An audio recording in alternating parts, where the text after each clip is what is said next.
Oke, assalamualaikum warahmatullahi wabarakatuh.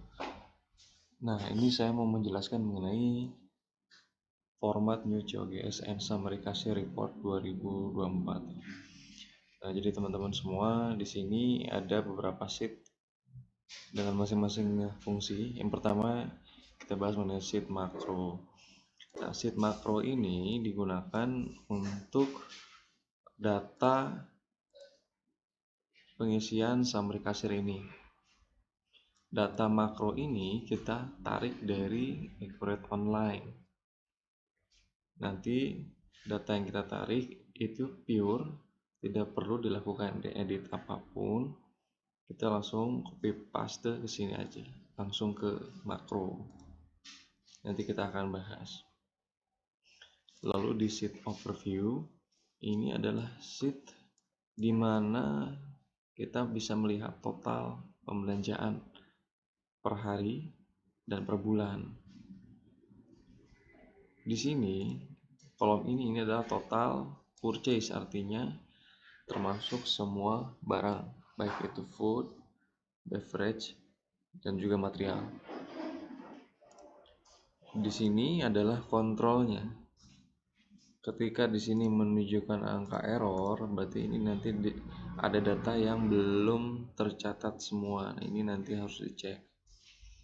Nanti untuk pengecekan kita akan bahas di video yang lain ya. Nah, untuk kolom ini adalah khusus data food and beverage. Jadi untuk data pembelian food and beverage itu hanya ada di kolom ini. Di sini ada kolom net sales dan juga ini adalah kolom COGS-nya.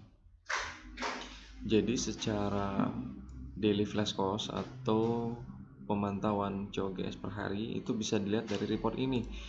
Nanti akan terlihat perbandingannya antara total pembelian dibagi dengan total penjualan COGS-nya itu per hari berapa, supaya kita bisa melihat di hari apa sebetulnya kita COGS-nya mengalami kenaikan. Dan lalu di sini ini adalah untuk COGS finalnya atau per 31 Juli atau COGS secara rata-rata yang nantinya bisa dijadikan acuan untuk COGS di akhir bulan. Lalu di sini ada food kategorinya. Food kategori. Jadi kita bisa melihat pembelanjaan paling banyak itu dari kategori apa di sini. Ini kontrol juga sama. Ini adalah bar dan beverage. Jadi untuk pembelian item-item per kategori di sini muncul. Nah, ini adalah untuk kolom general material. Nah, untuk food. Jadi untuk di sheet food ini kita bisa melihat total pembelanjaan kita khusus untuk food. Nah, nanti ketika muncul data akan terlihat total pembelian untuk food berapa dan untuk masing-masing per item pun berapa. Nah, ini sifatnya ini summary ya. Kalau misalkan data yang di-input dari tanggal 1 sampai tanggal 5, berarti yang muncul adalah 1 sampai tanggal 5, itu adalah summary-nya atau total. Begitupun juga dengan bar. Bar pun sama, ini adalah total sesuai dengan data yang kita tarik tadi. Nah, ini adalah untuk sheet inventory. Nah, sheet inventory ini digunakan setiap tanggal 16 ya dan 31 atau tanggal 1. Jadi teman-teman ketika sudah melakukan inventory di tanggal 15 harap diinput di sheet ini. Begitupun juga dengan di akhir bulan, ketika inventory di akhir bulan diinput juga di kolom ini. Seperti itu. Nah, untuk memudahkan teman-teman di sini juga ada yang namanya auto filter. Jadi kalau misalnya teman-teman mau adjustment atau input hasil inventory itu bisa klik di sini. Kalau ke average bisa klik juga ke beverage. Gitu. Jadi sudah langsung otomatis mengarahkan ke kursor data tersebut.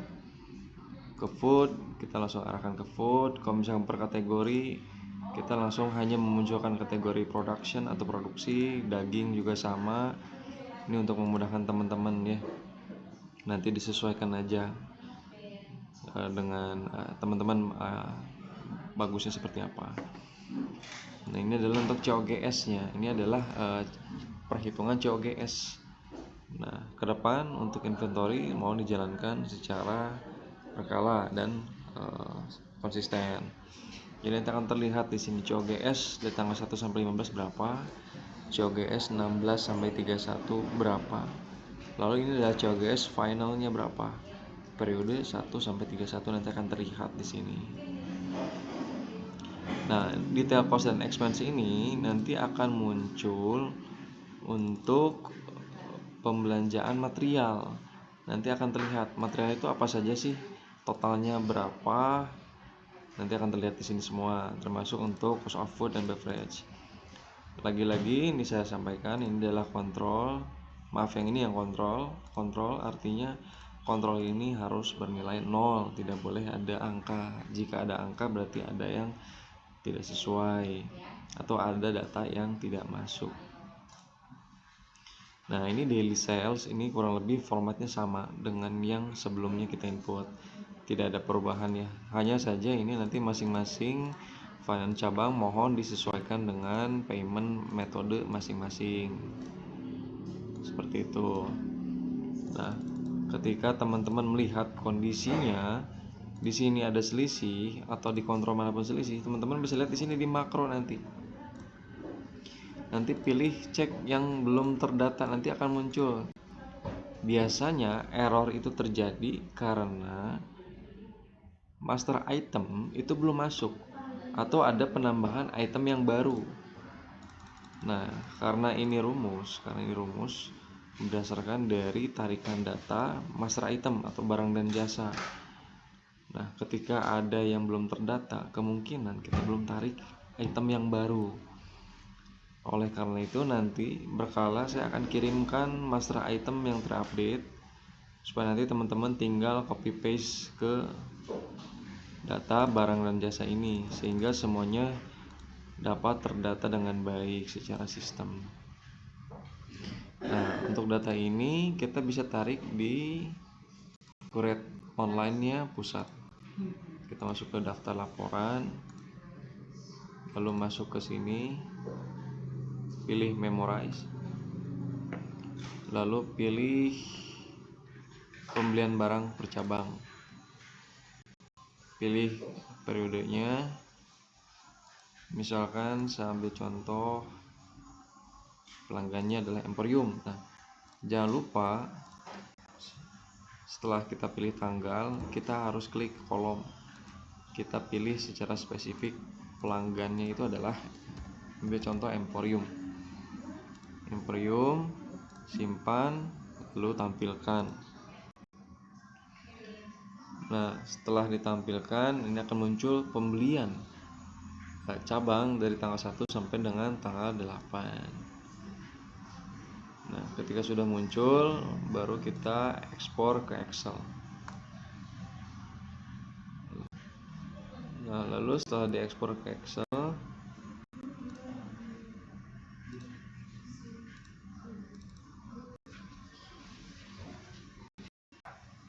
kita ekspor ke Excel. Ini tinggal di copy sampai bawah, sampai data yang paling bawah. Kita copy, Ctrl C, lalu kita input di sini, Ctrl value. Otomatis data sudah masuk. Kita lihat tinggal kolom overview-nya.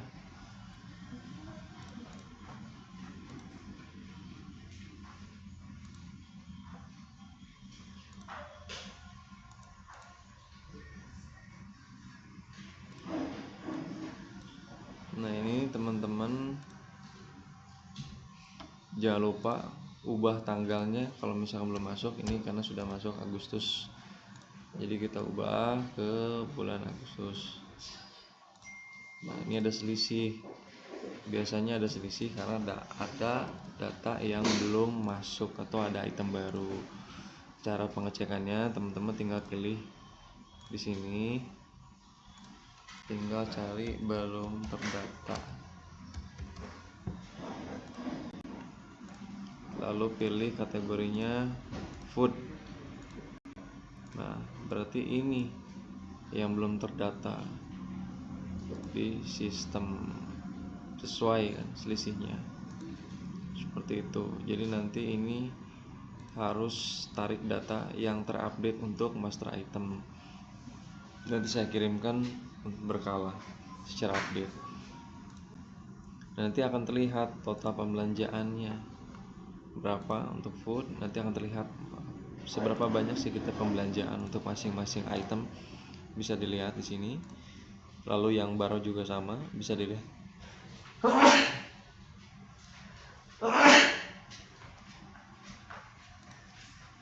Lalu untuk COGS bisa dilihat di sini. Nah, ini kenapa belum muncul? Karena untuk salesnya belum terinput. Nah, nanti untuk di sini teman-teman tinggal refresh saja, nanti akan muncul datanya.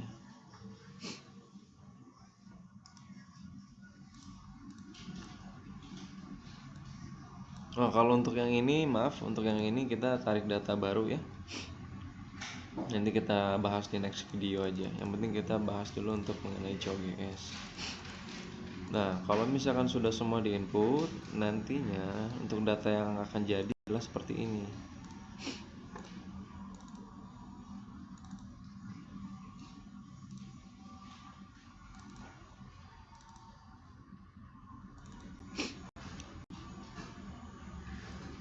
Nah, nanti